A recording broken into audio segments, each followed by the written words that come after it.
मंडळी नमस्कार. लोक मला सतत फोन करून विचारतात, व्हॉट्सअपवर मेसेज टाकून विचारतात, टेक्स्ट मेसेज टाकून विचारतात की तुम्हाला भीती वाटत नाही का? अगदी तुम्ही काहीही बोलता, म्हणजे काही लोकांचं म्हणणं आहे काहीही बोलता, कशाला बोलता एवढं, कशाला धोका पत्करता, तुम्हाला त्रास दिला जाईल, तुम्ही शरद पवारांच्या वरती टीका करता, तुम्ही अन्य लोकांच्या वरती टीका करता. या सगळ्या राजकारणी मंडळींचा स्वभाव निर्दयी असतो. ते तुम्हाला त्रास देतील, तुम्हाला पुढे कुठेतरी अडचणीत आणतील.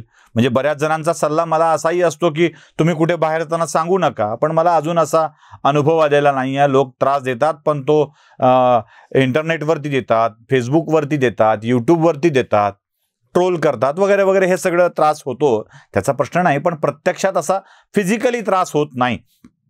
आता मला खात्री पटली आहे की या सगळ्या राजकारणी मंडळींवरती टीका केल्यावर त्रास होत नसतो, तर उलट मोठं बक्षीस मिळत असतं.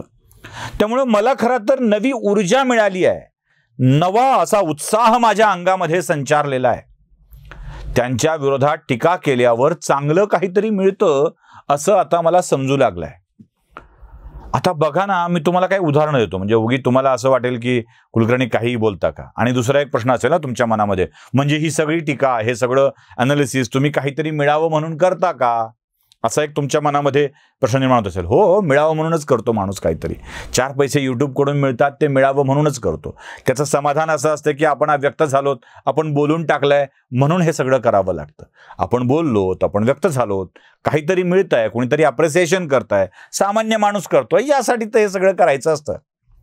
आता राजकारण्यांवरती टीका केल्यावरती, त्यांच्यावरती बोलल्यावर काहीही त्रास होत नसतो, उलट त्याला बक्षिसी मिळते, खूप मोठमोठी बक्षिसी मिळते. हेच तुम्हाला मी आता पुराव्यानिशी दाखवून देणार आहे.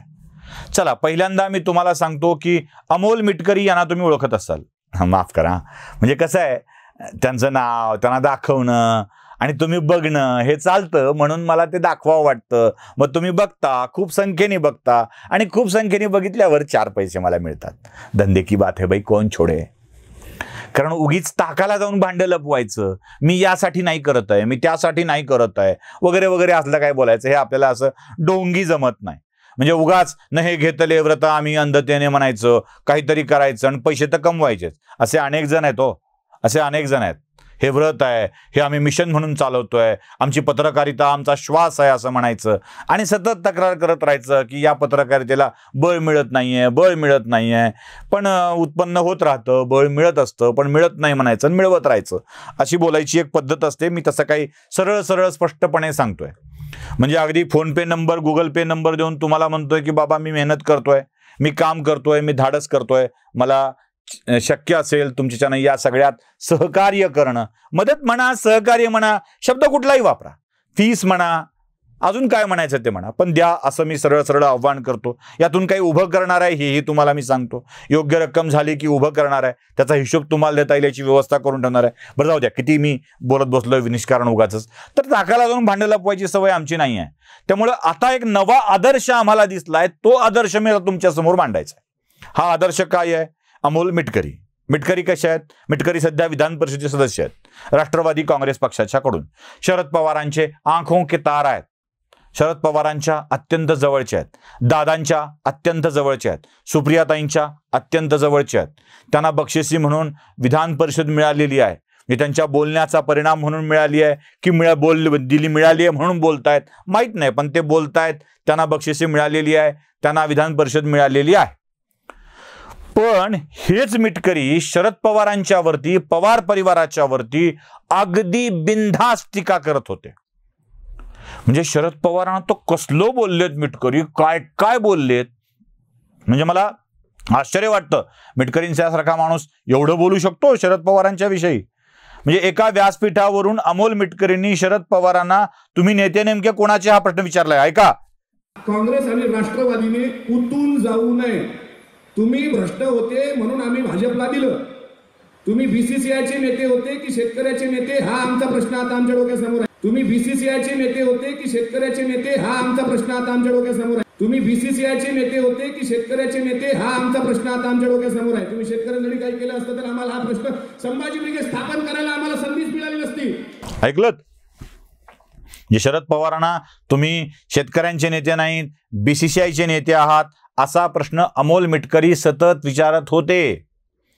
हेच अमोल मिटकरी संभाजी ब्रिगेडच्या व्यासपीठावरून शरद पवारांची अक्षरशः वाभाडे काढत होते. या अमोल मिटकरींना त्यांच्यावरती टीका केल्यावर सुद्धा शरद पवारांनी आमदारकी बहाल केलेली आहे. संभाजी ब्रिगेडचं व्यासपीठ आहे. आता संभाजी ब्रिगेड शिवसेनेकडे, हे सोडून द्या. चला पुढे जाऊया आपण.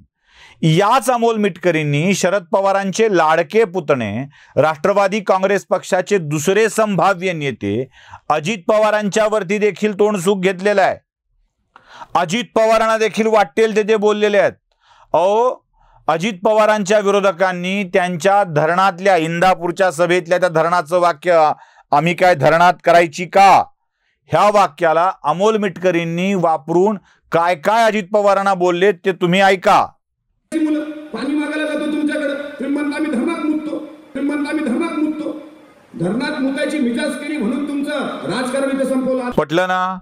अमोल मिटकरीच बोललेत, सभेत बोललेत, संभाजी ब्रिगेडच्या व्यासपीठावरून बोललेत, हे तुमच्या लक्षात आलं असेलच. बरं, एवढ्यावर काम भागत नाहीये. तुम्ही भ्रष्टाचारी आहात, तुम्ही भ्रष्टाचाराचे नेते आहात असं देखील अमोल मिटकरी बोलतात. राष्ट्रवादी काँग्रेसला भाजपच्या सोबत, भाजप फालतू निघाला, हे फालतू निघालं, ते फालतू निघालं असं पण बोलतात. ते तुम्ही ऐका. ऊस उत्पादक फक्त तेवढ्याच मतदारसंघात आहेत का? त्यांना तेवढंच पाहिजे म्हणून राजू शेट्टीचा पक्ष हा त्याच्या पलीकडे येऊ शकत नाही. मनसेशी आपला कॉन्टॅक्ट दूर दूर नाही राहिला. शिवसेना तर तो लाचार झालेला पक्ष आहे. आणि एवढं सांगत असताना काँग्रेस आणि राष्ट्रवादीने उतून जाऊ नये. तुम्ही भ्रष्ट होते म्हणून आम्ही भाजपला दिलं. ऐकलत? आता अमोल मिटकरींच्या या सगळ्या विधानाच्या नंतर ते दादा आणि ताई यांचं राज्यच संपलंय, आता कोणी उरलं नाही अशी भाषा देखील वापरतात. आता दादा कोणी पाहिजे कोणी नाही, आता आम्ही आहोत असं ते म्हणतात. तेही ऐकून घ्या. संपवलं. आता कोणता दादा नाही, कोणती ताई नाही, कोणता दादा नाही, कोणती ताई नाही. आणि जर आपले पदाधिकारी राष्ट्रवादीचं लागून चालून करत असतील तर त्यांच्यावर थेट कारवाई प्रदेशाध्यक्षांनी करावी, त्यांना पक्षातून बडतर्फ करावं. अनेक लोक तयार आहेत तुमच्याकडे यायला. ऐकलं ना? आता पटलं? अमोल मिटकरी शरद पवार, सुप्रिया सुळे, अजित पवार, राष्ट्रवादी काँग्रेस यांच्यावरती अगदी तोंडसुख घेत होते, अगदीच तोंडसुख घेत होते, प्रचंड टीका करत होते. अशा अनेक क्लिप मिटकरींच्या आहेत. एवढी टीका केल्यावर सुद्धा शरद पवारांच्या सारखा मोठ्या मनाचा माणूस अमोल मिटकरीला आपल्या पक्षात घेऊन त्यांना पक्षाचा आमदार करतो. अगदी याच सुषमा अंधारेंनी शरद पवारांच्यावरती, सुप्रिया सुळेंच्यावरती जोरदार टीका केलेली होती. त्याच सुषमा अंधारेंना पक्षामध्ये घेण्यात आलं होतं. याच सुषमा अंधारेंनी राष्ट्रवादीच्या नेत्या असताना शिवसेनेच्या वरती जोरदार टीका केलेली होती. त्यांनाही शिवसेनेनं आपल्या पक्षात घेतलं. टीका करणाऱ्या मंडळींना हे पक्षात घेतात आणि मोठं करतात. ही एवढी 2-3 उदाहरणं आपल्या डोळ्यासमोर असल्यावरती आम्ही टीका करणं का बरं थांबवायचं बरं?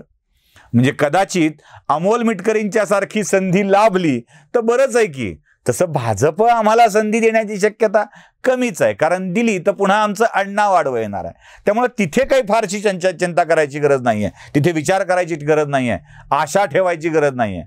पण राष्ट्रवादी काँग्रेसवरती टीका केल्यावरती अमोल मिटकरीला मिळालं तसं बक्षीस मिळू शकतं, सुषमा अंधारेला मिळालं तसं बक्षीस मिळू शकतं, शिवसेनेचं उपनेता होता येतं, तसं काही होता येईल का, यासाठीचे आम्ही हे आदर्श आपल्या समोर ठेवतो. बघा, राष्ट्रवादी काँग्रेसवरती अमोल मिटकरींनीच कोणत्या प्रकारची टीका केली आहे आणि ते आता राष्ट्रवादीचे अत्यंत जवळचे बनलेले आहेत. व्हिडिओ आवडला असेल तर लाईक, शेअर आणि सबस्क्राईब नक्की करा. धन्यवाद.